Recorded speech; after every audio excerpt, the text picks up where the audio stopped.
वालेकुम। तो जी आज हम नॉवल की एपिसोड पढ़ेंगे 39 नफ़रत से भरी इश्क की इंतहा बाय मदीहा शाह।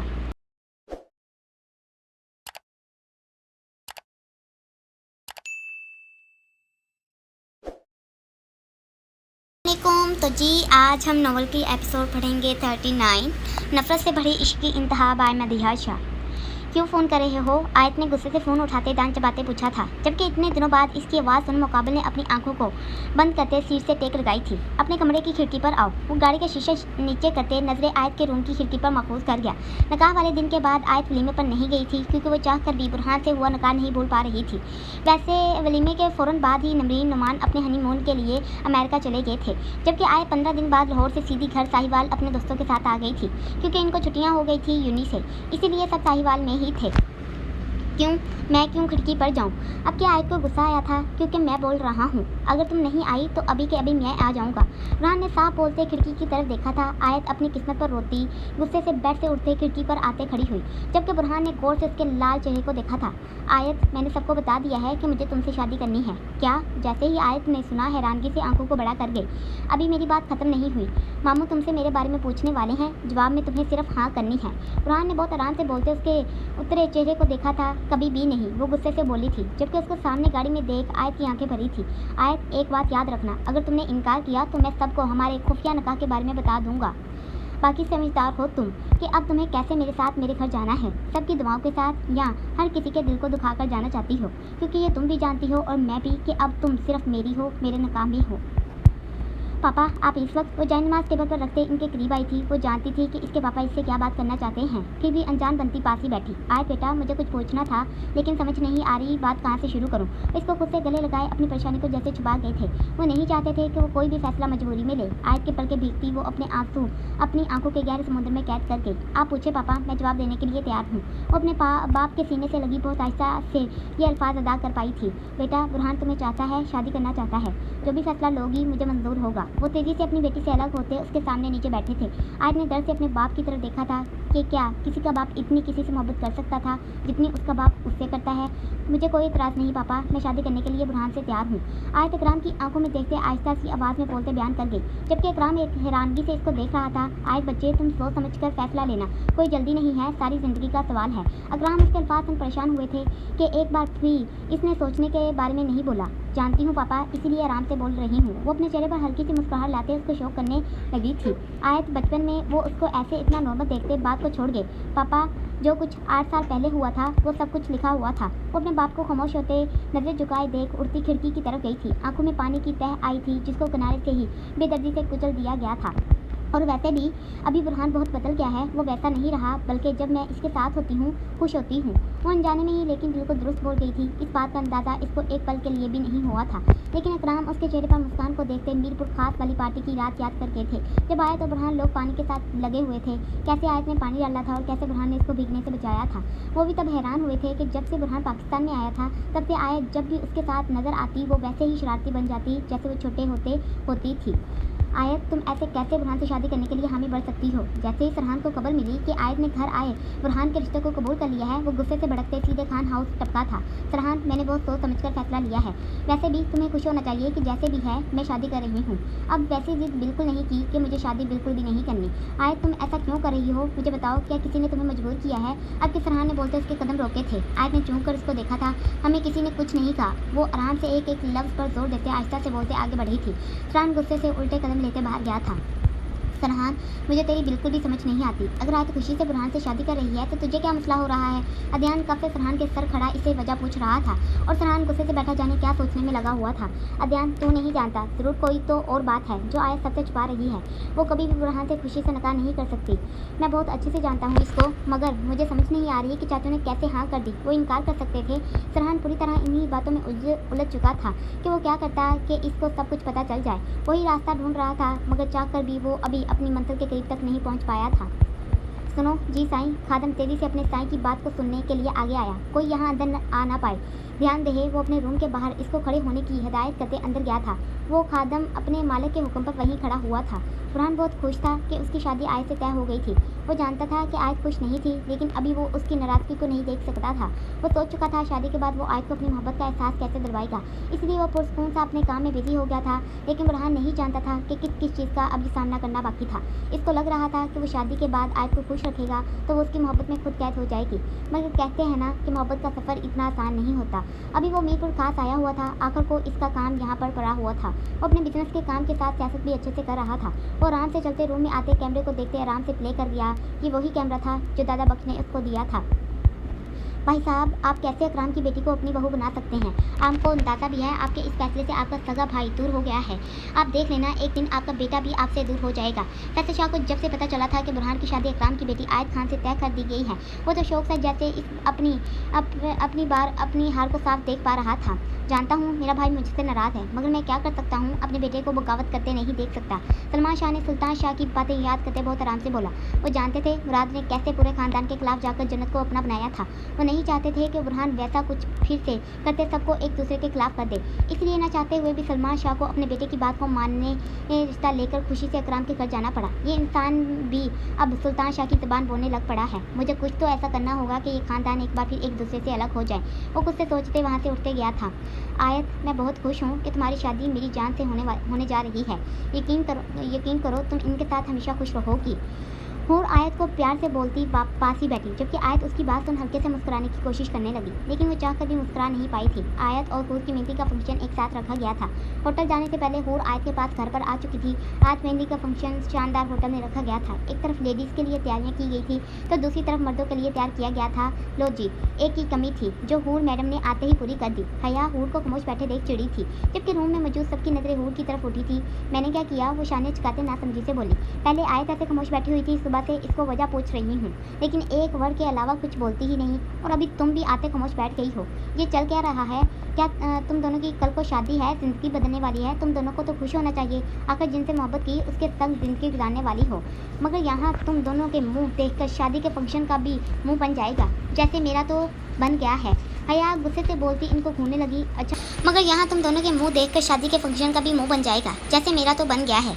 हया गुस्से से बोलती इनको घूरने लगी। अच्छा बाबा सॉरी, चल बता क्या चाहती है तू? वो जल्दी से उठते चेहरे पर मुस्कुराहट लाते उसके पास आई। मोहब्बत कैसे बताऊँ हया, ये मोहब्बत नहीं नफरत है, जिस वजह से मैं बुरहान शाह के साथ अपनी आगे की ज़िंदगी गुजारने वाली हूँ। कोई मोहब्बत नहीं है, वो मेरी नफरत है मुझे मोहब्बत लफ्ज़ से। आयत इन सब को मुस्कुराते तैयार होते देख उठते खिड़की की तरफ गई थी। वो अपने आंसू अपने अंदर कैद करते अपने कल को लेकर उलझी हुई थी। माशाल्लाह, दोनों बच्चियां बहुत प्यारी लग रही हैं। नाज बेगम स्टेज की तरफ देखते दिल में खुद से बोलती आसमा बेगम की तरफ गई थी। मेहंदी की रस्म शुरू हो चुकी थी और सब बारी बारी दुल्हनों के हाथ पर मेहंदी रखते मिठाई से मुंह मीठा करते आ जा रहे थे। शाह कहाँ है? अभी बुरहान अपनी चेयर से उठते 4 कदम लेते दूर हुआ था कि अमाद उसके करीब आते बोला। मर्द लोग अपनी ही पार्टी में लगे हुए थे, हर तरफ खुशी का समा था। सुल्तान शाह ने अपने बड़े बेटे और बुरहान की शादी के लिए बहुत बड़ी पार्टी के तौर पर यह फंक्शन रखा था। इनकी पार्टी के लातादाद लोग यहाँ शरीक हुए थे, क्योंकि बुरहान जो इनकी पार्टी का एक मेंबर था उसकी शादी थी। बुरहान अपनी पार्टी के लोगों से मिलते ही नुमान लोगों की वजह से स्टेज पर विराजमान हुआ था कि इसको एक बार आयत को देखने की चाहत हुई, तो फ़ौरन से वो उठते ख़वातीन वाले हॉल की तरफ जाने के बारे में सोच गया। अमाद, मुझे आयत के पास जाना है। वो एक अदा से अपने बालों में हाथ फेरते 2 कदम लेते आगे हुआ। रुक मेरे भाई, इतनी भी क्या जल्दी, थोड़ा सा सब्र कर ले, तुझे ले जाते हैं वहाँ। तेरी मेहंदी की रस्म वहीं आयत के साथ बैठते ही शुरू होगी। अभी ईमान से बात हुई थी, वो बोल रही थी कि कुछ पर्दे वाली ख़वातीन जिनके पास आयत लोगों ने कुरान पढ़ा था, वो औरतें आई हुई हैं।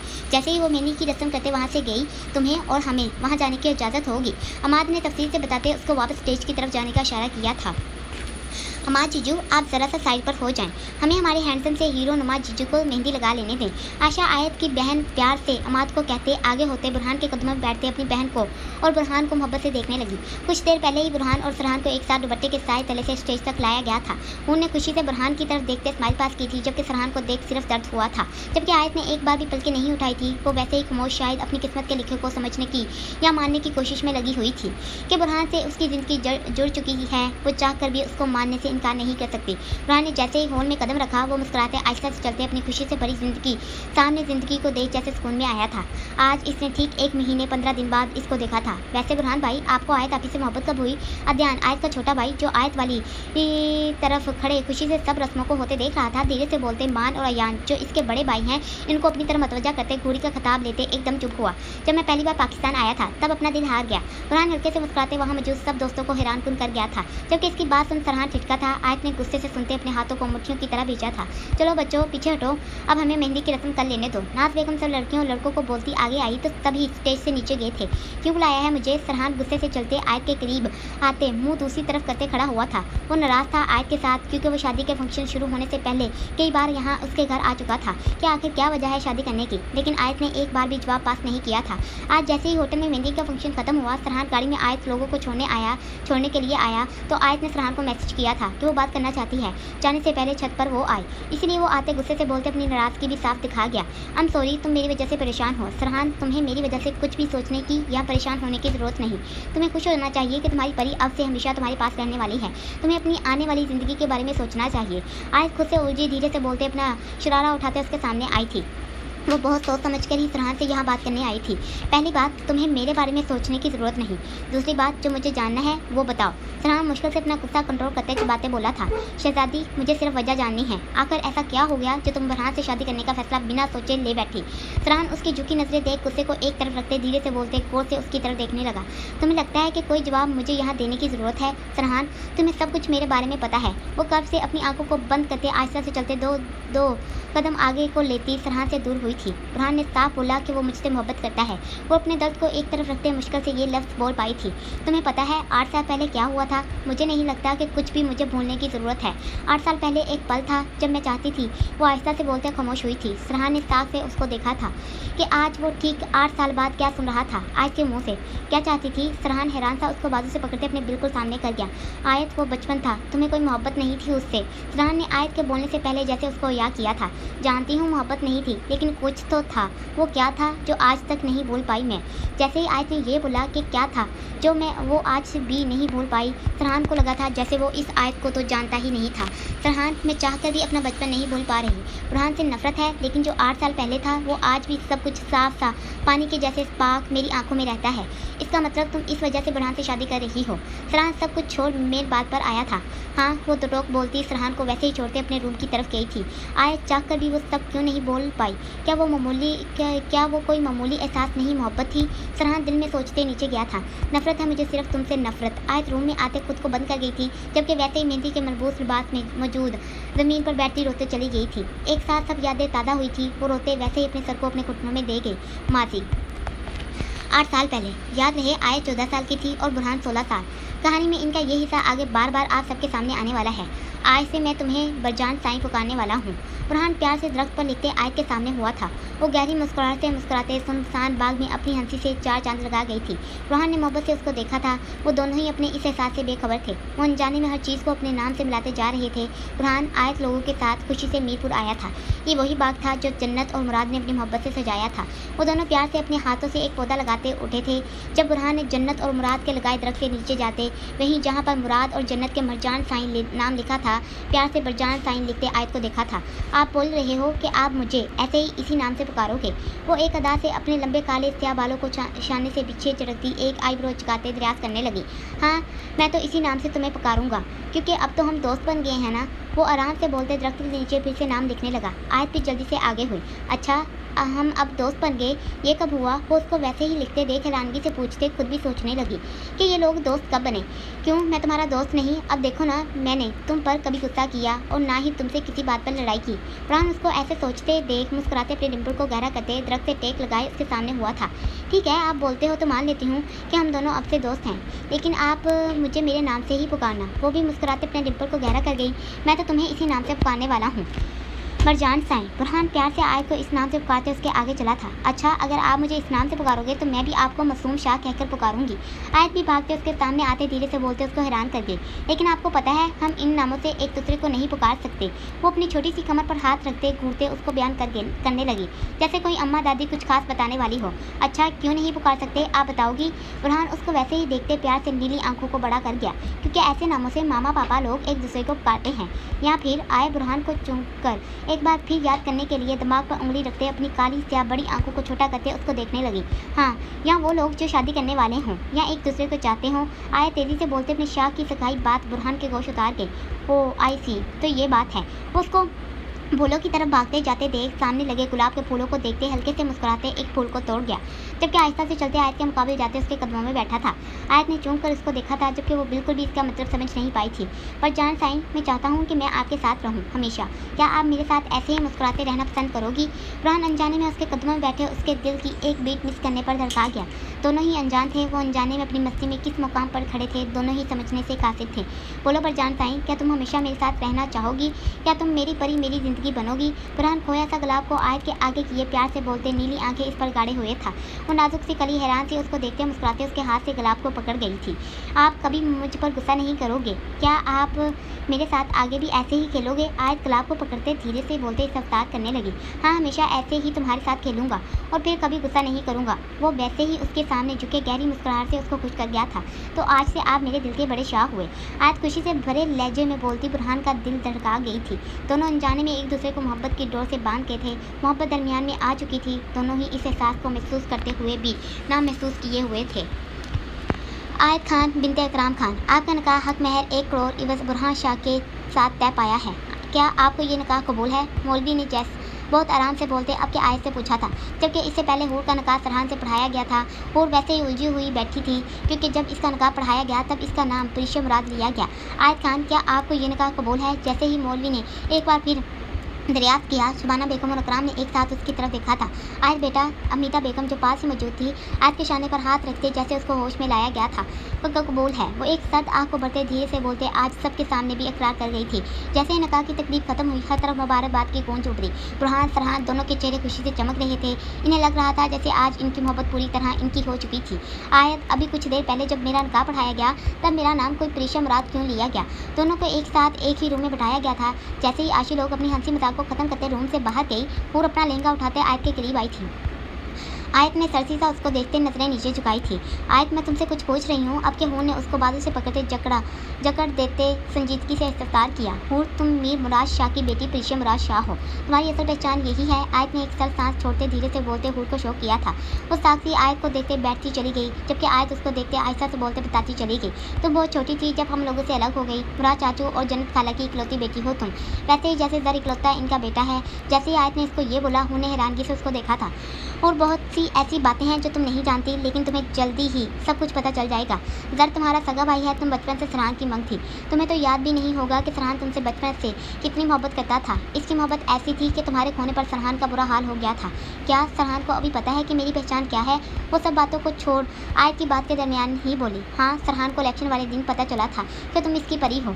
आयत धीरे से बोलते उसको देखने लगी। इसका मतलब वो जानता था कि मैं किसकी बेटी हूँ, लेकिन फिर भी इसने मुझे इतनी बातें सुनाई। वो अपने दिल में याद करते गुस्से से उठते खड़ी हुई थी। सब शादियाँ करते एक सीढ़ी आगे होते तरक्की करने में लगे हुए हैं, और हम सब यहाँ सिर्फ शादी के शवारे खाने के लिए एक साथ बैठे हुए हैं। असल मुंह में नकाह सब शादियाँ करते एक सीढ़ी आगे होते तरक्की करने में लगे हुए हैं, और हम सब यहाँ सिर्फ शादी के शवारे खाने के लिए एक साथ बैठे हुए हैं। असल मुंह में नकाह होने की खुशी में मिठाई से इंसाफ करते सबको अपनी तरफ मतवजा कर गया। शायद असल ने मुस्कुराते, जबकि सम्राट ने भी दुखी होते उसको देखा था। हाँ, क्या यार, कौन सी तरक्की की सीढ़ी? मेरे भाई, तुझे पता नहीं सब बुजुर्ग क्या कहते हैं? ये शादीशुदा लोग कभी ज़्यादा देर तक खुश नहीं रह पाते। शादी के शुरू वाले दिन में ऐश होती है, इसके बाद बीवी के नीचे काम करना पड़ता है। अली ने कहका लगाते सामने स्टेज की तरफ सरहान बुरहान अपने बड़े भाई नुमान लोगों को देखते सबको हल्के फुल्के किया। पता है हमें भी, लेकिन बुजुर्ग का ही कौल है। शादीशुदा भी तंग है और ना शादीशुदा की ज़िंदगी तो वैसे ही बेकार है। कहते हैं शादी का लड्डू खाना ही बेहतर है। सम्राट ने अली की बात का गुस्सा करते अपनी राय रखी थी। चलो फिर तुम दोनों ऐसे करो, अपने लिए लड़की पसंद करो और अगले महीने पेपर से पहले शादी का लड्डू खाओ और हमें दावत पर बुलाओ। जर ने इन दोनों की ज़ुबान पर ब्रेक लगाने के लिए ये बोलते जैसे इनकी ज़ुबानों को ताला लगाया था। क्या जर, कोई लड़की इनसे शादी करने को तैयार हो गई तो ही इनकी शादी होगी ना। हाँ हाँ। जैसे ही असद ने संजीदगी की एक्टिंग करते बोला, पूरे ग्रुप के एक साथ कह के गूंजे, कोई बात नहीं हंस लो असद खान, तुम्हारी ही बहन को डोली में अपने साथ लेकर जाऊंगा और जल्दी ही तुझे साले के खिताब से नवाजूंगा। हसन दिल में मुस्कुराते इनको देखते बड़बड़ाया। अभी आयत हमीदा बेगम के साथ चलती बुरहान इसके संग आते मोहब्बत से अपना हाथ धरते इसको मजबूर कर गया देखने पर। तभी दोनों की नज़रें मिली थी। बुरहान ने कितनी शिद्दत से इसको देखा था, इसका दिल धड़का था। बुरहान की खुशी की आज कोई इंतहा न रही थी। आयत ने 1 महीने 15 दिन बाद आज बुरहान को देखा था। शादी के दौरान एक बार भी इसको भटक कर भी नहीं देखा था, जबकि मजबूरी के तौर पर ना चाहते हुए भी अपना मुलायम सा हाथ इसके मजबूत हाथों में थमा गए। अभी गाड़ी आते शाह हाउस के बाहर रुकी थी। जब आयत गाड़ी से बाहर आई कि बुरहान को अपने सामने आते बोल देख, वो अपनी झुकी नज़रों को दुल्हन के जालीदार दुपट्टे से काली स्याह आंखों से देखते करारी से नवाज गई। रुखसती होते ही आयत बुरहान के संग शाह हाउस, जबकि हूर सरहान के संग शाहू हवेली जा चुकी थी। जैसे ही आयत ने अपना भारी लहंगा उठाते धीरे से बुरहान के साथ कदम बढ़ाए, शाह हाउस को कहर नज़रों से देखते एक आह भरी थी। 8 साल पहले की वो काली रात याद आई थी जिसने आयत की ज़िंदगी को बदल कर रख दिया था। मैं सब कुछ तबाह कर दूंगा। वो पागलों की तरह हर चीज़ को तोड़ते चला जा रहा था। पहली बार जमाल ने किसी को इतनी मोहब्बत की थी, ऐसी मोहब्बत जिसका एहसास इसको पागल कर रहा था। जमाल होश में आओ। असलम शाह उसका बाप गुस्से से उसको देखते जकड़ते बोले थे, क्या हो गया है? वो लड़की कोई दुनिया की आखिरी लड़की थोड़ी है जो ऐसे तुम इसके लिए पागल हो रहे हो। तुम्हें 1000 इससे बेहतरीन खूबसूरत लड़कियाँ मिल जाएंगी। असलम अपने बेटे को इतना जुनूनी होते देख धीरे से बोलते समझाने लगा, नहीं चाहिए मुझे कोई और। वो एकदम शराब के गिलास को ज़मीन पर फेंकते किची किची कर गया। असलम शाह अपने बेटे की धार सुन खौफजदा हुआ था। बस करो जमाल शाह। अभी असलम शाह कुछ बोलते कि फैसल शाह फार्म हाउस में दाखिल होते उसको ऐसे बदतमीजी करते देख फनकारते बुलंद आवाज़ में बोल उसको अपनी तरफ मतवजा कर गया, अगर इतनी ही आग लगी हुई है तो सब्र करो। शादी हुई है, कुछ और नहीं। शादी ख़त्म भी हो सकती है और सब्र नहीं है तो क्या लेना देना कि वो शादीशुदा है या गैर शादीशुदा। इसको जैसे भी करते एक रात के लिए इस्तेमाल करते अपनी हवस पूरी कर लो।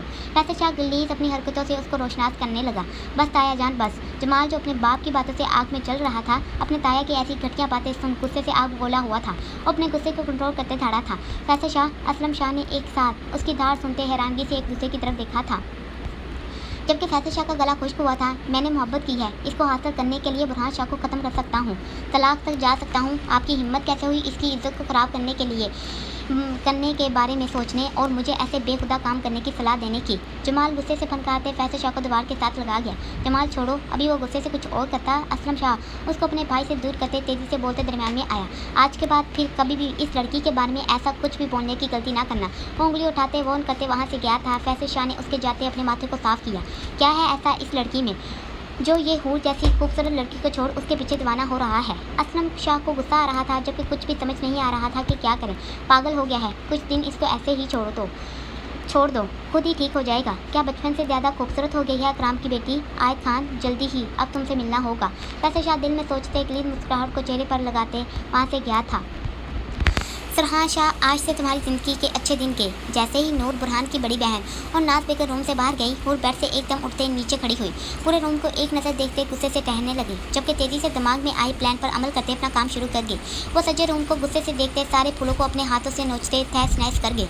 सरहान शाह अब पता चलेगा तुम्हें कि हूर शाह कैसी लड़की है। वो बेड की चादर को ज़मीन पर फेंकते वॉशरूम की तरफ बढ़े। देखो शाह, जो कुछ तुमने अभी बताया है आसान तो नहीं है प्रिशे के लिए ये सब भूलना, लेकिन हाँ ये हो सकता है कि तेरे सॉरी बोलने से वो सब कुछ भूल तुझे इतनी आसानी से माफ़ कर दे। अदयान नूर का शोहर सरहान का कज़न साथ फ्रेंड ने जैसे ही सरहान की परेशानी सुनी, वो सोचते हल्के तौर पर बोलते उसको मशवरे से नवाजा, मतलब सॉरी बोलना ही पड़ेगा। वो एक लंबी सांस खर्च करते संजीदगी से बोला, अदयान सर हिलाते उसको बता गया, ठीक है मेरे भाई। सरहान उसकी बात सुन उठते सीढ़ियों की तरफ बढ़ा। जो भी कुछ परी बोलेगी मैं सब कुछ सुन लूँगा और आज के बाद कभी भी अपनी परी पर कोई आँच नहीं आने दूंगा। मैं सब फासले मिटा दूंगा। सरहान दिल में सोचते अपनी खुशी को चेहरे पर सजाए आगे बढ़ रहा था। वो जान गया था कि आयत ने इसको बता दिया है कि वो किसकी बेटी है। सरहान बहुत खुश था कि आयत ने इसको बयान किया। सरहान जानता था कि आयत ने उसकी मोहब्बत का भी जिक्र हूर से किया था, इसीलिए वो खुशी से अपने ख्याल में चलते रूम के अंदर दाखिल हुआ।